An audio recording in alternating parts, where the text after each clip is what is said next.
자, 두 번째 시간이고요. 네, 주택법 용어 정의, 앞 시간에 이어서 계속 진행을 하겠습니다. 자, 이번 시간은 주택급성 간선시설, 간선시설을 학습하는 것으로 시작을 하겠습니다. 네, 간선시설. 여러분, 여기 도로, 상하수도, 전기시설, 가스, 통신시설, 지역 난방시설까지, 여기까지를 이것을 밑줄 것이고, 이걸 적으십시오. 이것을 기간시설이라고 그래. 기간시설이라고 합니다. 도로, 상하수도, 전기시설, 가스시설, 통신시설, 지역난방시설을 주택급성 기간시설이라고 그래. 기간시설. 알고 있어야 돼요. 자, 이 기간시설. 자, 등 주택단지 안의 기간시설을, 주택단지 안에는 이 기간시설을, 주택단지 밖에 있는 같은 종류의 기간시설에 연결시키는 시설을 간선시설이라고 그래요. 그래서 간선시설은 연결시설이에요. 단지 안에 있는 기간시설하고 단지 밖에 있는 같은 종류의 기간시설을 연결시켜주는 연결시설이다 라고 이해를 하시면 되죠. 도로, 상하수도, 전기시설, 가스시설, 통신시설, 그리고 지역난방시설을 기간시설이라고 하고 이 주택단지 안에 있는 기간시설을 주택단지 밖에 있는 같은 종류의 기간시설에 연결시키는 시설을 간선시설이다 라고 하게 됩니다. 네, 같이 한번 볼까요? 여러분, 여기 공동주택단지입니다. 아파트 단지가 있습니다. 아파트 단지가 있으면은 단지 안에 이제 아파트 단지 안에는 단지 안에도 도로가 있잖아요. 이렇게 그죠? 네, 주택단지 안에도 도로가 있습니다. 이 단지 안에 있는 도로, 상수도 시설, 하수도 시설, 전기, 가스, 지역 난방시설하고 단지 밖에 있는 동종의 전기, 통신, 가스, 난방, 지역 난방시설이 있거든요. 이것을 단지 안에 있는 것과 단지 밖에 있는 시설을 이렇게 연결시켜 주게 되죠. 그것을 간선시설이라고 해요. 우리가 그 간선도로라는 말을 쓰게 되잖아요. 그죠? 간선도로는 떨어진 두 지역을, 예를 들면 수원하고 서울은 서로 떨어져 있잖아요. 그 떨어진 두 개의 지역을 연결해주는 중심이 되는 도로를 이제 간선도로라고 하는 것과 같죠. 네, 그런 의미로 이해하시면 됩니다. 단지 안에 있는 기간시설과 주택단지 밖에 있는 같은 종류의 기간시설을 연결시키는 시설을 간선시설이라고 한다. 그리고 도로, 상하수도, 전기시설, 가스시설, 통신시설, 그리고 지역난방시설, 그 자체는 뭐죠? 주택급성 기간시설이라고 합니다. 그래서 기간시설과 간선시설을 혼동하시면 안 돼요. 꼭 구분하셔야 돼요. 그래서 부대시설, 앞전에 공부했던 부대시설, 주택에 부수적으로 달리는 시설이었죠. 도로라든지, 주택단지 안에 도로라든지, 그죠? 그 다음에 상하수 시설이라든지, 그리고 또 그 관리사무소 같은 거, 그죠? 테니스장, 관리사무소 같은 거, 이런 것을 이제 부대시설이라고, 주차장 같은 거 부대시설이라고 그랬고요. 입주자들의 생활 복리를 위한 경로당이라든지 유치원, 이런 것은 복리시설 그렇게 됐었죠. 그래서 부대시설, 복리시설, 기간시설, 그리고 간선시설, 4개의 개념은 꼭 종류를 구분해서 기억을 하셨으면 좋겠습니다. 그 다음에 이제 주택단지가 나와 있죠. 주택단지는 이게 생각보다 시험이 자주 나와요. 그래서 발표를 하셨으면 좋겠어요. 시험이 자주 나오는데 주택건설사업계획이나 대지조성사업계획 승인을 받고 주택급성 주택건설사업계획 승인을 받아서 건설된 주택과 그 부대시설과 복리시설을 건설하거나 대지를 수선하는 데 사용되는 일단의 토지를 이제 주택급성 주택단지라고 한다. 주택급성 사업계획 승인을 얻어서 건설되는 주택이 건설되는 대지를 조성하는 데 사용되는 일단의 토지는 전부 주택법상 주택단지가 됩니다. 근데 주택단지가 무엇인지 시험에 나오진 않아요. 나오는 게 여기죠. 다만 다음의 시설로 분리된 토지는 각각 이것을 법적으로 별개, 하나가 아니고 별개의 주택단지로 본다는 거죠. 꼭 외우셔야 됩니다. 예를 들면 우리 아파트 단지에 보면은 단지를 철도, 고속도로, 자동차 전용도로로 분리가 되어 있어요. 이게 아파트 단지인데 철도가 지나가는 거예요. 그럼 주택단지 A쪽하고 B쪽은 법적으로 별개의 단지로 보겠다는 거죠. 하나의 주택단지로 보지 않는다 그런 뜻이에요. 당연한 거죠. 왜요? 아니 공동주택 건설되면, 아파트가 건설되면 공동주택은 관리가 법에 의해서 이루어지게 되죠. 그래서 단지하면 관리사무소를 두게 되잖아요. 근데 관리사무소, 아파트를 관리하는 관리사무소, 경비원이라든지 전기과장, 시설과장 등이 철도를 건너다니면서 관리를 할 수가 없잖아요. 물리적으로. 그래서 아파트 단지, 주택 단지가 철도, 고속도로, 자동차 전용도로로 분리되면 그 자동차 전용도로, 철도, 고속도로 분리된 이 주택 단지는 법적으로 별개의 주택 단지를 모아서 각각 별도의 관리사무소, 관리 주체를 두어야 한다는 뜻이에요. 이해가 됐죠? 그러면 1번 안 외워도 상식이잖아요. 철도나 고속도로, 자동차 전용도로로 분리된 주택 단지는 주택법상 별개의 주택 단지로 본다. 근데 2번, 3번이 보통 정답 결정하거든요. 꼭 외워야 됩니다. 이거 두 개는 알겠죠? 일반 도로입니다. 폭 20m 이상의 일반 도로로 분리된 주택 단지는 이를 법적으로 별개의 주택 단지로 본다. 만약에 이게 이제 공동주택 아파트 단지고 일반 도로로 이렇게 일반 도로가 가로지르고 있어. 그러면 이 일반 도로의 폭이 몇 미터 이상? 20m 이상. 폭 20m 이상의 일반 도로로 분리된 주택 단지는 법적으로 별개의 주택 단지로 본다. 그런 얘기죠. 그 다음에 현황상 도로는 없습니다. 근데 도시계획 예정도로가 있습니다. 예정도로. 예정도로로 고시된, 그러니까 도시계획 도면에 보면은 예정도로로 고시된 선이 있습니다. 이제 예정도로가 되죠. 자, 예정도로는 폭 20m 이상, 폭 8m 이상, 폭 8m 이상 예정도로로 분리되면은 이것을 A 단지하고 B 단지, A와 B는 별개의 주택 단지로 본다는 거죠. 그래서 일반 도로는 폭 20m 이상으로 분리되거나 예정도로는 폭 8m 이상으로 분리되면 법상, 주택법상 이를 별개의 주택 단지로 한다. 그렇게 이해하시면 되잖아요. 그래서 2번, 3번 꼭 이겁니다. 일반 도로는 폭 20m 이상으로 분리되면 주택법상 별개의 주택 단지고 예정도로는 폭 8m 이상 예정도로 분리되면 주택법상 별개의 주택 단지로 본다. 그렇게 하시면 되겠죠. 네, 여기까지예요. 자, 주택 단지였습니다. 주택 단지. 자, 그 다음에, 자, 부대시설, 복리시설, 간선시설, 그리고 주택법상 주택단지에 대해서 이제 학습을 했고요.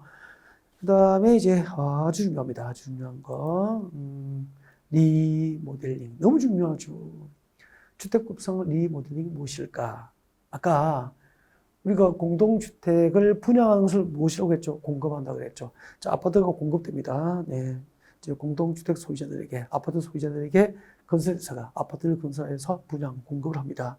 자, 공급받은 아파트에 거주를 하다가, 자, 20년, 30년, 40년 지나서 건물이 노후화되면 이제 구조 안전상 문제가 유발될 수도 있고, 도시 미관을 저해할 수도 있잖아요. 그러면 재건축할 수도 있고, 리모델링 하는데, 재건축은 사업성이 없으면 재건축을 못 하잖아요. 예를 들면 7억짜리 아파트 리모델링 할 때 7억짜리 아파트 현재 시세가 7억 정도의 아파트를 리모델링 한다면 그때 재건축을 한다면 재건축 쪽의 조합원들이 세대당 7억짜리 아파트 재건축하는데 세대당 분담금이 6억이라면 하겠냐고요. 사업성이 없죠. 그렇게 하면 리모델링 할 수밖에 없잖아요. 그때 재건축 사업 절차는 도시및중앙경정비법에 규정이 되어 있고, 네, 사업성이 없어서 리모델링 할 때, 리모델링은 주택법에 의해서 지금 우리가 공부하는 리모델링 절차가 규정이 되어 있는데, 그럼 주택법상 리모델링이 무엇일까라고 하는 거죠. 두 가지가 있습니다. 첫 번째는 리모델링은 대수선 리모델링이었습니다. 글자 그대로 크게 수선하는 방법으로, 아파트를 크게 수선하는 방법으로 리모델링 할 수 있죠. 그때 대수선이 무엇이냐면 우리가 건축에서 배웠잖아요. 내력벽을 증설 해체하거나 내력벽의 벽면적 30제곱미터 이상을 수선 변경하는 거, 기둥을 증설 해체하거나 3개 이상 수선 변경하는 거, 그죠? 지붕틀을 증설 해체하거나 3개 이상 수선 변경하는 거, 이런 식으로 막 배웠잖아요. 그 대수선하는 방법으로 아파트 리모델링을 할 수 있어요. 그래서 주택법상 리모델링에는 대수선 리모델링이 있다라고 외워야 되죠. 우리 공동주택 리모델링 할 때, 주택구역에서 리모델링 할 때는 그 공동주택을, 아파트를 크게 수선하는 방법으로, 대수선하는 방법으로 리모델링하는 대수선 리모델링이 있고, 이 대수선 리모델링은 건축법상 사용승인을 받아서 건설된 공동주택이거나 주택법상 사용 검사를 받고 입주한 공동주택이라면은 건축법상 사용 승인, 건축법상 준공검사를 사용 승인이라고 합니다. 그리고 주택법은 사용 검사라고 하는데 사용 승인 또는 사용 검사 후 10년 경과. 10년이 경과된 공동주택은 대수선 리모델링을 할 수 있게 돼요. 그러니까 입주하고 10년 지나면은 주택법에 따라서 크게 수선하는 방법으로, 즉 대수선의 방법으로 아파트 리모델링이 가능하다. 그런 뜻이에요, 법적으로. 그 다음에 증축 리모델링이 있습니다. 증축. 리모델링 과정에서 이제 증축이 이루어지는 거죠. 우리 주택부에서 건축부에서는 증축이 배웠잖아요. 증축이라는 것은, 기존 건축물이 있는 대지에서, 그죠? 기존 건축물이 있는 대지에서 건축 면적, 연면적, 그리고 층수 또는 높이의 증가가 있는 것을 증축이라고 했잖아요.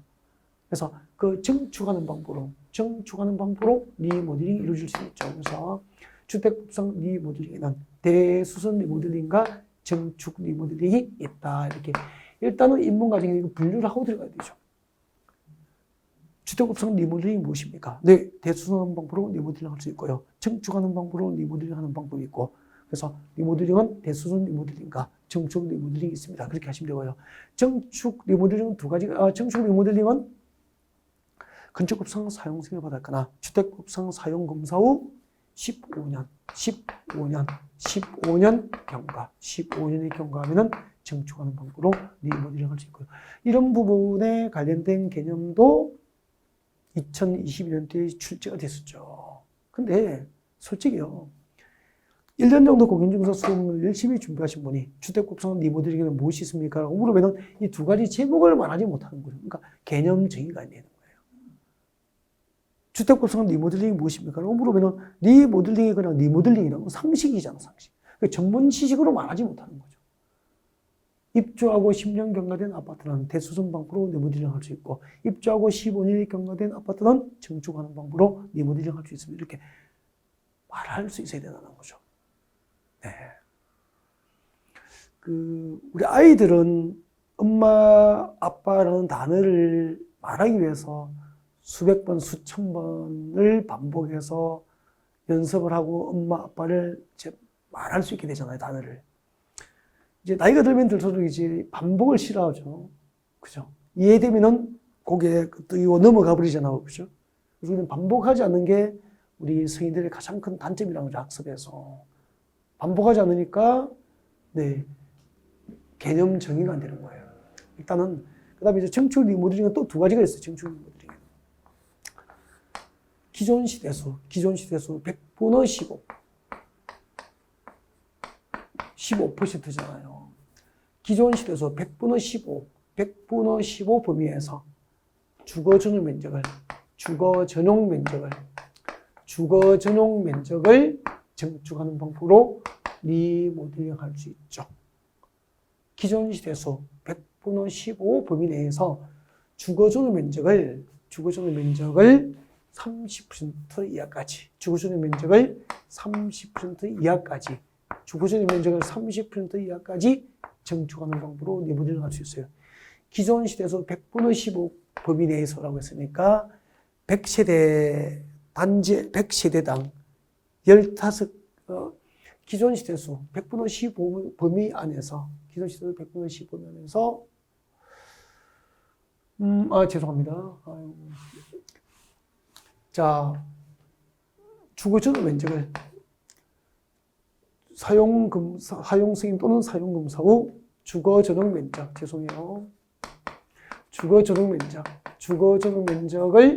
30% 이하까지 증축하는 방법으로 리모델링을 할 수 있는 거예요. 그래서 증축 리모델링은 두 가지가 있다. 첫 번째, 주거전용 면적을 30% 이하까지 증축하는 방법으로 리모델링 할 수 있죠. 그러면은 이제 예를 들면은 34평이에요. 34평. 우리 한 100, 주거전용 면적이 105제곱미터, 해서 한 110제곱미터 사이, 그 정도 생각하시면 되죠. 자, 이렇게 30평대 초반, 이렇게 중반 정도 되는 아파트를 리모델링 하면은 주거주거 면적을 30%까지 증축이 가능하니까 리모델링 과정에서. 그죠? 그러면은 이제 40평대 초반이 리모델링이 끝나면은 되는 거예요. 그러면은 이렇게 주거주거 면적이 증축되어서 커져서 아파트 값이 오르고 리모델링 전 노후화된 아파트가 완전 새 아파트로 바뀌었으니까 또 값이 오르게 되죠. 그래서 리모델링 비용을 뭐 2억씩 이렇게 부담하더라도 건축주 입장, 즉 아파트 소유를 하신 주택 소유자 입장에서는 수지 맞는 장사가 되는 거죠. 리모델링. 이렇게 사업성이 확보되거나. 그래서 청축 리모델링에는 사용검사 후 15년이 경과된 공동주택의 주거주택 면적을 30% 이하까지 증축하는 방법으로 리모델링 할 수 있다. 주거주택 면적을 증축하는 리모델링이 있다. 그 다음에 기존 시대수 100분의 15, 죄송해요. 아까 기존 시대수 100분의 15 범위에서 기존 시대수 100분의 15 범위에서 세대수를 늘릴 수 있죠. 세대수를 단지 안에 있는 세대수를 세대수 증가형 세대수를 증가시켜주는 리모델링 방법이 있다는 거죠. 그래서 청축 리모델링 두 가지가 있죠. 주거주거 면적을 증축하는 리모델링 방법과 세대수를 증축하는 리모델링 방법이 있는데 그때 세대수를 증가시키는 것은 기존 시대수 100분의 15 범위에서 허용이 된다는 거죠. 그러면은 기존 시대수 100분의 15 범위니까 100세대당 단지 안에 있는 시대수를 15시대까지 시대수를 늘려주는 거죠. 그때 시대수를 늘리는 방법은 수직 증축을 통해서 이루어지게 됩니다. 그래서 세대수 증가인 리모델링을 수직 증축 리모델링이라고 부르기도 한 같은 말이에요. 예를 들면 기존 아파트 층수가 15층 이상이면은 수직으로 이게 아파트 옥상 지금 살고 있는 아파트 옥상 위에다가 3개층까지 이렇게 증축을 허용하는 거예요. 3개층까지.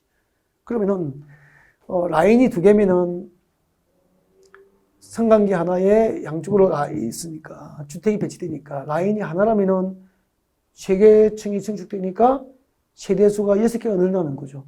6개 증가된 세대를 일반 분양해서 이게 거주하고 있는 기존의 공동주택 소유자, 리모델링 주택 쪽의 조합원들의 리모델링 분담금을 낮춰주는 거죠.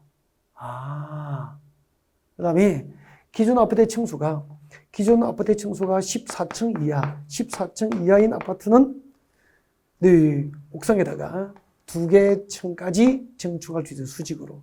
이렇게 해서 수직으로 기존 아파트 위에다가 수직으로 세대수를 늘려서 증축이 허용되는 거예요. 그렇게 해서 주택급성 리모델링 크게 몇 개가 있죠? 3개. 그죠? 공동주택을 대수순하는 방법으로 리모델링 할 수 있다. 입주하고 몇 년 지나야 되죠? 10년 경과면 가능합니다. 그 다음에 입주하고 15년이 지난 아파트는 증축하는 방법으로 리모델링 할 수 있는데 그때 증축은 주거주택 면적을 30% 이하까지 증축하는 방법과 기존 시대수 100분의 15 범위에서 세대수를 수직으로 증축하는 방법으로 수직으로 세대수를 증가시키는 방법으로 세대수 증가형 리모델링을 할 수도 있다. 그렇게 하면 되죠. 그래서 주택급성 리모델링에 대한 개념을 꼼꼼하게 정리해 드린 거예요. 그래서 이 정도는 기본적으로 입문 과정에서 주택급성 리모델링이 무엇인지에 대해서 몇 번 수차례 개념 연습 좀 하시고 기본 이론 강의 시간에 오셨으면 좋겠다. 즉 어느 정도까지 책 보지 않고 이것을 말할 수 있을 때까지. 아까 이쪽에 개념 설명할 때 아까 잠깐 제가 집중을 안 했나 봐요. 죄송해요. 자, 리모델링까지 이제 설명을 다 드렸고요. 지금 이제 설명 듣고 자료 보시면 되겠죠. 자료 보시면 금방 이해가 되실 것 같고요. 그 다음에 공구. 이 공구도 진짜 시험에 자주 나왔거든요. 공구. 별표, 리모델링만큼 중요해요. 그래서 별표를 한 2개 정도 하셨으면 좋겠어요. 별표 하시고, 주택법상 공구가 무엇일까라는 거죠.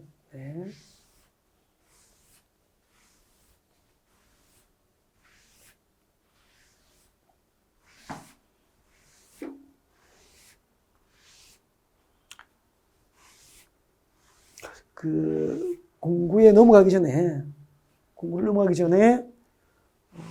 앞으로 그리고 배우게 될 내용이 있는데 좀 어렵죠. 어려운데 잠깐 이거 입문 과정이 아니면 이런 얘기를 좀 시간에 구애받지 않고 해드리기가 쉽지 않거든요. 그래서 잠깐 좀 보겠습니다. 여러분 봐주세요. 아파트 공동주택단지입니다. 네. 공동주택단지, 아파트 단지예요. 네. 이 아파트를 이제 입주하고 20년 이상 30년 이하 범위에서 각 시도 조례로 정하는 기간을 지나고 이제 공동주택 아파트가 노후화되면은 그리고 구조 안전성 문제가 생기면은 재건축할 수 있거든요. 재건축할 수 있죠. 재건축을 할 수 있죠. 재건축은 공익 사업입니까? 조합원의 이익을 위해서 하는 겁니까? 그렇죠. 재건축은 여러분 아파트 재건축하는 게 서울시의 공공의 이익을 위해서 하는 게 아니고 재건축 조합의 조합원의 이익을 위해서 하는 거잖아요. 그래서 민간 개발 방식으로 합니다. 즉 아파트를 소유하고 있는 구분 소유자들이 이제 조합이 되고요. 그들이 조합을 만들죠. 조합을 만들어서 그 재건축 조합이 이제 재건축 사업을 주도를 하게 돼요. 그래서 재건축은 누가 하죠? 조합이 합니다. 재건축 조합이 합니다. 이게 이제 10중 8구예요. 10중 8구. 그리고 재건축은 사업성이 없기 때문에 이 공동주택을 지금 주택구 리모델링 하잖아요. 리모델링을 하죠. 리모델링을 하면은 주택법에 의해서 리모델링을 하게 돼요.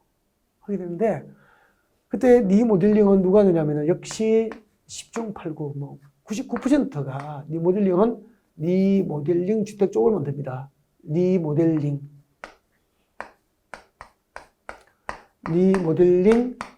주택 조합을 설립을 해서 리모델링 주택 조합을 설립해서 아파트 리모델링을 하게 돼요. 네. 그럼 이제 리모델링 주택 조합은 누가 만드냐면은 공동주택 소유자, 리모델링 대상인 공동주택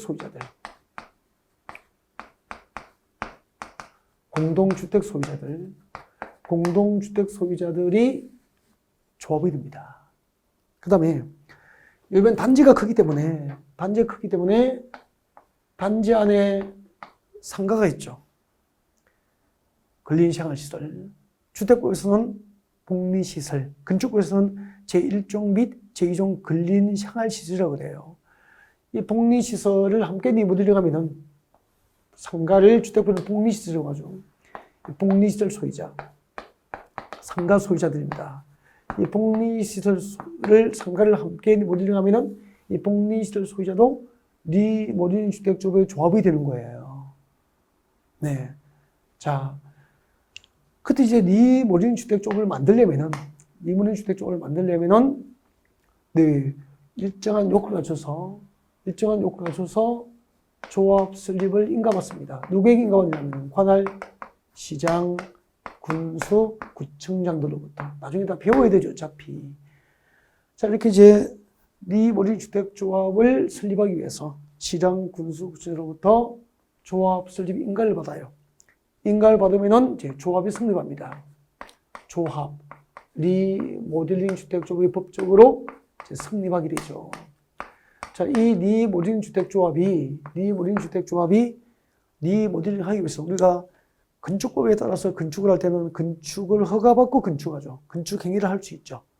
주택법에 의해서 주택 건설할 때는 주택건설 사업계획을 승인받고 주택을 건설할 수 있거든요. 리모델링 주택조합을 리모델링 할 때는 시장, 군수, 구청장으로부터 리모델링 허가를 받아야 돼요. 리모델링 허가를 받죠. 그래서 주택법상 리모델링 절차는 허가가 되는 거죠. 건축법상 건축 절차는 허가, 주택법상 주택건설 절차는 사업계획 승인, 주택법상 리모델링 절차는 허가 이렇게 되죠. 허가를 받고 공사를 합니다. 허가를 받고 리모델링 공사를 하게 되죠. 그리고 리모델링 공사 끝나면은 준공사를 받습니다. 그 준공사를 사용검사라고 그러죠. 사용검사라고 하고, 이 사용검사, 준공사가 나면은 그 리모델링 공사 끝난 아파트의 입주를 이제 조합원들이 하게 되는 거예요. 아셨죠? 네. 그러면은 그 아까 복리시설이 뭐죠? 예를 들면 상가잖아, 상가. 대표적으로 주택단지 안에 있는 상가 소유자들은 복리시설 소유자로서, 그러니까 주택단지 안에 있는 아파트 단지 안에 있는 빵집, 상가에 있는 뭐 체육관, 상가에 있는 식당, 미용실, 그 상가 소유자들도 복리시설 소유자로서 함께 리모델링할 때는 그 공동 리모델링 주택 조합의 조합이 될 수 있다는 겁니다. 아, 이렇게 되는 거구나. 그러면은 리모델링 추진할 때 상가 소유권을 사더라도 리모델링 공사 끝났을 때 상가를 분양받을 수 있는 권리가 있기 때문에 프리미엄을 얻을 수 있는 기회도 생길 수 있게 되죠.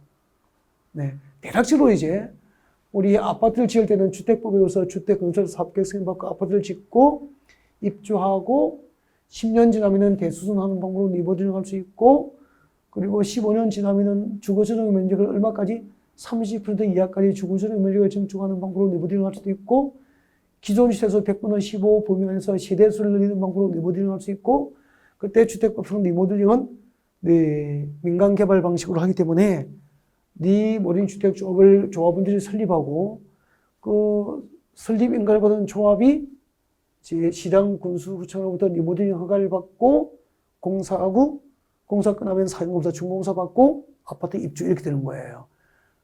자, 리모델링 과정이 대략적으로 어떻게 흐르는지에 대해서 이제 흐름을 살펴봤고요. 그래서 주택법상 리모델링에 대한 개념과 그리고 리모델링 과정이 어떻게 이루어지는지 등에 대해서 공부를 했고, 재건축 사업 절차는 네, 도시비축환경정비부에서 기본 이론 강의 시간에 여러분이 상세하게 공부를 하시게 되는 거죠. 좀 어렵고 처음이기 때문에 낯설지만 그 개념 하나하나를 차근차근 들어보면은 이해가 되고 재미있게 되고요. 이런 지식들에 여러분이 이제 익숙해질 때쯤 되면 시험에 합격도 하고, 그리고 여러분은 부동산 전문가가 될 수 있고요. 이렇게 전문 지식으로 무장하신 분이 자격증 취득 후에 부동산 시장에서 부동산 전문가로 성공할 확률이 매우 높아지게 되는 거죠. 네. 자, 그 다음에 이제 주택법상 공구가 무엇일까? 공구죠, 공구. 주택법상 공구. 아, 중요해. 시험에 자주 나왔다고. 그래서 주택법상 공구가 무엇일까? 제가 그리는 그림을 옆에다가 살짝 같이 이제 그려서, 좀 공간이 있죠? 그 공간에다가 그려서, 그려가면서 설명을 들으셔도 괜찮을 것 같습니다. 공구는 전체 시대수가 600시대 이상이어야 됩니다. 공동주택 건설 시대수가 600시대 이상이어야 공구별로 분할해서 네, 주택 건설 사업을 할 수 있게 돼요. 그래서 공구별로 분할해서 주택 건설 사업을 하기 위해서는 건설되는 주택 전체 시대수가 몇 시대 이상? 그렇죠. 전체 시대수가 600시대 이상이면은 네, 공구별로 분할 시행이 가능해요. 공구별 분할 시행이 가능하죠.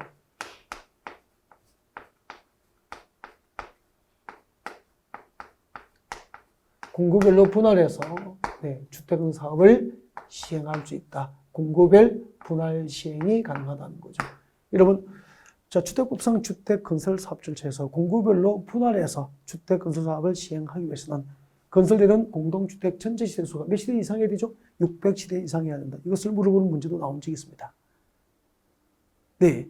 자, 그 다음에 전체 시대수가 600시대 이상인 공동주택 건설 단지를 대상으로 네, 공사 단위를 구분하죠, 이렇게. 예를 들면은 109, 그리고 209, 그러니까 공구별로 분할해서 이 분할된 공구별로 착수신고, 착공신고를 말합니다. 착수신고와 사용검사. 사용검사는 주택법에서 준공검사를 사용검사라고 씁니다. 건축법에서는 준공사를 사용승인. 건축법에서는 준공사를 사용승인이라고 그래요. 사용 승인. 그러니까 법적으로 준공사를 말을 쓰지 않죠. 사용 승인이라고 합니다. 또 주택법은 뭐라고 하죠? 사용 금사. 이런 용어들이 약간씩 익숙해지는 거죠. 사용 금사라고 합니다. 건축법은 준공사를 사용 승인이라고 함. 주택법은 준공사를 사용 금사라고 함. 이렇게. 자, 이렇게 전체 시대수가 600시대 이상인 주택건설 대상으로 네, 공구를 구분하고 공구별로 착수신고와 사용검사 절차를 각각 이쪽에도 착수신고를 각각이니까 별도로 해야 되죠. 착수신고와 그리고 사용검사 절차를 이 두 가지 착수신고와 사용검사 절차를 각각 별도로 수행할 수 있도록 구분된 공사 단위를 공구라고 하는 거죠. 그래서 공구에 대한 개념을 정의할 때 꼭 넣어야 되는 단어가 이거예요. 착공신고 및 사용검사 절차를 별도로 수행할 수 있는 구역 단위를 공구라고 하는 거죠. 그래서 누군가 공구가 무엇입니까? 물으면 이렇게 대답하십시오. 공동주택 건설할 때 전체 시대수가 600시대 이상일 경우에는 착공신고와 사용검사 절차를 별도로 각각 수행할 수 있도록 구분된 단위를 공구라고 한다. 착수신고와 사용검사 절차를 별도로 수행할 수 있도록 구분된 단위를 공구라고 한다. 착수신고와 사용검사 절차를 별도로 수행할 수 있도록 구분된 단위를 공구라고 한다. 이 말하는 연습을 못하니까 진짜 1년 동안 공부하는 공부가 무엇입니까? 그럼 늘 중얼중얼. 이 단어 두 개를 넣지 않고 대답을 하면 시험에서 정답을 찾아가기 힘들어진다는 거죠. 그래서 입문과정의 정확한 개념을 이해하고 개념 연습을 좀 하시라는 거죠. 언제까지? 책 보지 않고 말할 수 있을 때까지. 읽어보겠습니다. 하나의 주택단지에서 다음 구분에 따라서 다음에서 정하는 동그라미 1번과 2번에서 정하는 기준에 따라서 두 개의 선으로 구분되는 1단의 구역으로 착공신고부터 미칠 것이어야 되죠. 착공신고 및 여러분 교재에 미칠 것이죠. 착공신고 및 사용검사를 별도로 수행할 수 있는 구역 단위를 공구라고 한다. 공구별로 분할 시행을 하기 위해서는 공동주택 전체 시대수가 600시대 이상이어야 되고 그리고 공구별 공동주택 건설 시대수는 각각 300시대 이상이어야 됩니다. 300시대 이상. 각각 300시대 이상일 것. 이것도 나온 적이 있죠. 공구별로 분할 시행할 때 공구별 공동주택 건설 시대에서는 최소 각각 몇 시대 이상일 것? 300시대 이상일 것. 전체 시대수는 600시대 이상이어야 분할 시행이 가능하고 분할된 공구별 공동주택 건설 시대수는 600시대가 아니고 몇 시대? 300시대. 그러니까 분할된 공구별 공동주택 건설 시대수는 최소 300시대 이상이 되니까 각각 전체 시대수는 그렇죠. 600시대 이상이 되어야 공구별로 분할 시행이 가능하게 되는 거죠. 오늘 공구에 대해서 용어 정의에서 확실하게 배웠죠. 그 다음에 공구를 구분하는 기준은 출제되지 않고요. 동그라미 2번만 기억하면 돼요. 공구별 분할 시행의 경우 공구별 공동주택 건설 시대수는 각각 300시대 이상이어야 한다는 거죠. 그래서 전체 시대수는 600시대 이상이어야 공구별로 분할 시행이 가능하다 그런 얘기죠. 이해가 됐죠? 네. 자, 우리 주택법상 리모델링하고 그리고 주택법상 공구에 대해서 이제 설명을 듣고 계시는 겁니다. 네. 자, 여기까지가 이제 주택법에서 준비된 이제 용어 정의들이에요. 자, 그러면은 이제 한번 그동안에 공부했던 주택법의 내용을 종합적으로 이제 한번 절차를 여러분에게 소개를 하고 주택법을 이제 마무리를 할 수 있도록 그렇게 준비하겠습니다. 봐주십시오.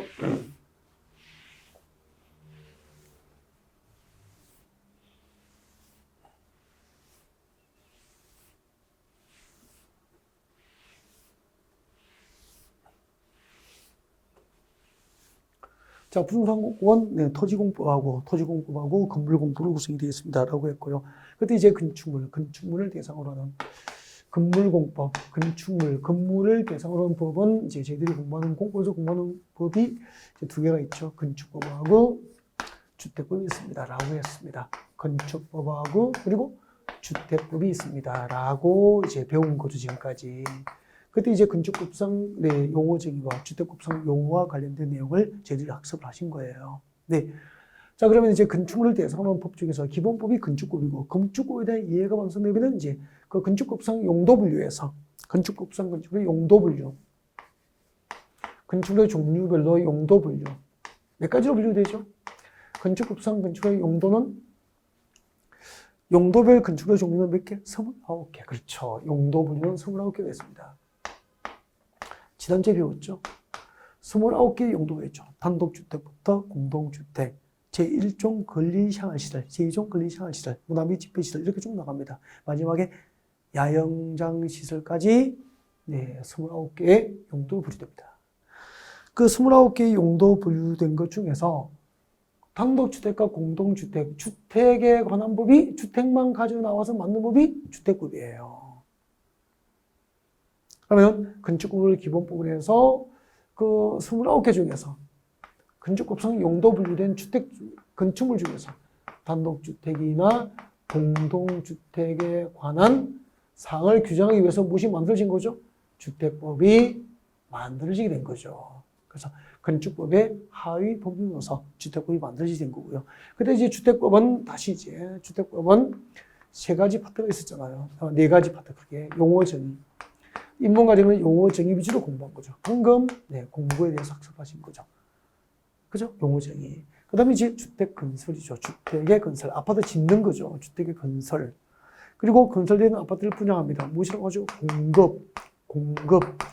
공급된 아파트가 재건축에 대한 사업성이 없으면 리모델링 하게 됩니다. 공동주택의 리모델링. 이렇게 해서 주택법은 크게 용어 정의하고 건설 파트하고 공급 파트하고 리모델링 파트로 구성이 되어 있습니다라고 한 거죠. 그때 건축법에 의해서 집을 짓잖아요.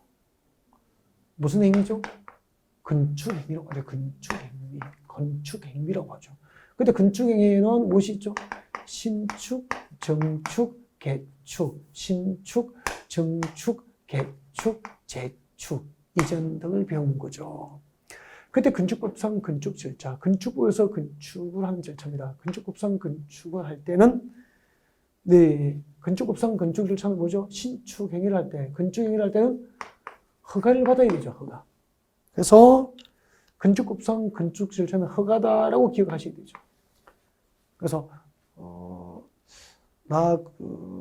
용인 쪽에 땅 사서 단독주택 하나 지었어. 허가 받았어? 건축 허가를 받았어? 그렇게 하잖아요. 허가가 절차니까. 그죠? 그리고 그때 건축법상 건축허가 대상은 단독주택 몇 호라고 됐죠? 30호. 단독주택 30호. 공동주택 30세대. 30세대 미만의 집을 지으면 건축법의 적용을 받고 건축허가를 받고 집을 짓게 되는 거예요. 그때 허가 받고 건축법상 허가를 받아서 집을 지으면 무엇이라고 부르죠? 건축주라고 부르고요. 그 다음에 건축공사, 허가받은 건축공사 끝나면은 준공사를 받습니다. 그 준공사를 건축법은 뭐라고 하죠? 사용승인. 그러니까 건축법에서는 준공검사를 말을 법에서 쓰지 않습니다. 사용승이라고 하는 거죠. 여러분, 건축법에서는 준공사를 무엇이라고 합니까? 사용승이라고 하는 거죠. 그 다음에 주택법으로 왔습니다.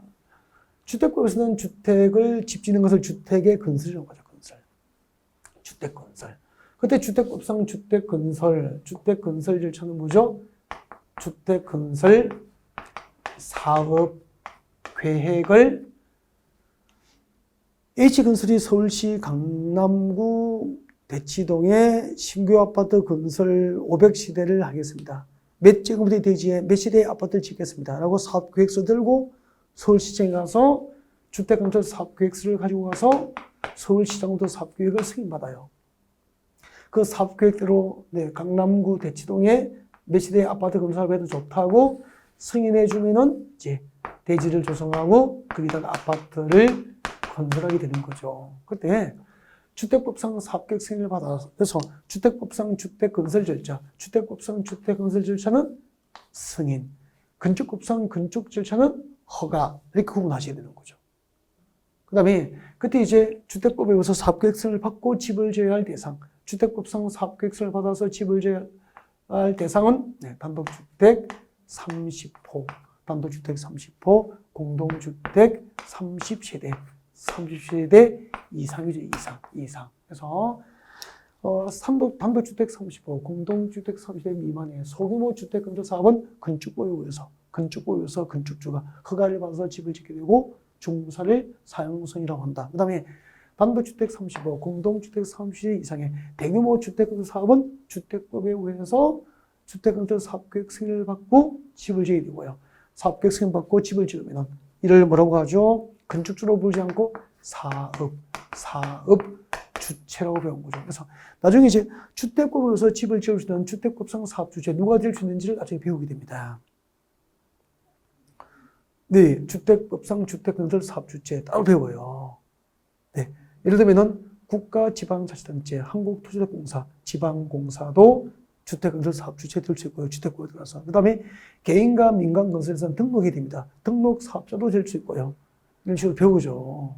네, 그때 주택조합도 주택건설 사업주체에 들 수 있죠. 주택조합도 주택건설 사업주체에 들 수 있는 것을 나중에 이제 사업주체를 별도로 기본 이론 시간에 여기서 들어가서 배우게 되는 거예요. 그 다음에 그 사업주체가 주택건설 사업을 하고 사업계획 승인 받고 주택건설 사업을 하고 사업이 완료돼서 사업이 완료되면 뭘 받죠?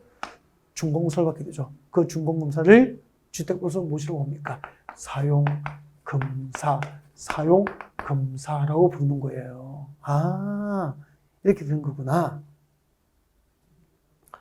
이제 건축법과 주택법의 차이를 대략적으로 아시겠죠? 그리고 건축법에서 건축이 이루어지는 과정, 주택법에서 주택이 이루어지는 과정, 일단은 여러분 보신 거죠. 네. 건축법하고 주택법을 이제 비교 학습을 해보신 거예요. 해보셨고, 그 다음에 이제 조금 더 들어가 보면은 이제 사업계획 승인을 받아야 할 대상이잖아요. 사업계획 승인을 받아야 할 대상. 단독주택 30호, 공동주택 30세 이상의 주택 건설할 때는 이제 사업계획 승인을 받아야 되는데 누구로부터 사업계획 승인을 받아야 될까? 사업계획 승인권자. 누구에게 주택건설 사업계획 승인을 받아야 될까? 이런 것들을 배우게 되고요. 그 다음에 또 건축법에서는 건축법상 건축은 허가를 받아야 되죠. 누구로부터 허가를 받아야 될까? 건축법상 건축허가권자, 건축허가권자 이런 것을 이제 이럴 때 배우게 되죠. 네, 시간적 여유가 있으니까 소개를 하면은 건축법상 건축허가를 누구에게 받아야 될까요? 자, 건축허가는 세종특별자치시장, 특시, 제주특별자치도지사, 특도, 그리고 시장, 군수, 구청장이 건축법상 건축허가권자 되는 게 원칙이에요. 네. 특별시, 자치시장, 특별자치도지사, 그리고 시장, 군수로부터 건축허가 받는 게 원칙인데, 그러면은 구청장이 허가를 하는 시가 어디죠? 특별시, 광역시예요. 특별시, 광역시예요. 그러면은 서울특별시하고 6대 광역시에서는 관할 구청장이 건축허가권을 행사하게 돼요. 그래서 서울특별시 강남구에서 건축주가 건축을 할 때는 강남구청장으로부터 건축을 받아야 된다는 거고요. 인천광역시 연수구에서 건축을 할 때는 인천광역시 연수구청장으로부터 건축을 받고 건축을 해야 되는 거예요. 단 서울에서 특별시 광역시에서 층수가 21층 이상 고층이죠. 그리고 연면적 합계가 10만 제곱미터 이상, 층수가 21층 이상이거나 연면적 합계가 10만 제곱미터 이상인 대규모 건축물을 특별시 광역시에서 건축을 할 때는 특별시장, 광역시장으로부터 허가를 받게 합니다. 예외죠, 예외.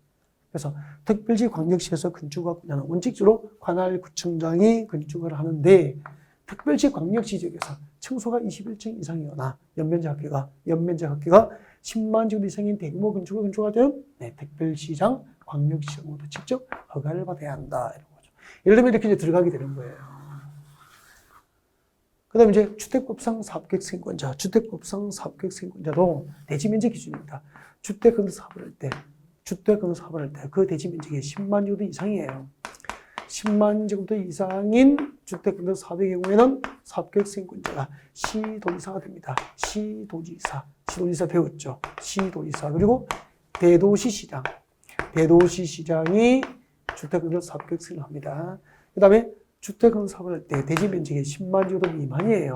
10만 제곱미터 미만이면은 관할 시청군청, 서울은 서울특별시장, 6대 광역시는 광역시장, 세종특별자치시장, 제주특별자치도지사, 그리고 시장군수로부터 사업계획서를 받아야 되는데,